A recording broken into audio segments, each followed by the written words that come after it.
सन 1891 सालात भीमराव जन्मले महू गावात. झाला आनंद साऱ्या घरात, जो बाळा जो जो रे जो.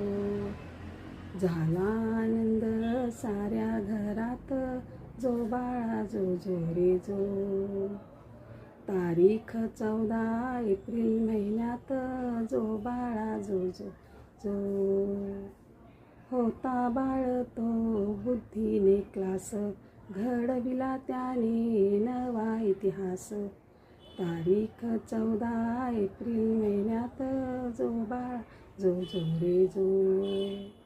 तारीख 14 एप्रिल महिन्यात, जो बाळा जो जो रे जो. होता आहे तो राहील खास, जो बाळा जो जो रे जो. होता आहे तो राहील खास, जो बाळा जो जो रे जो.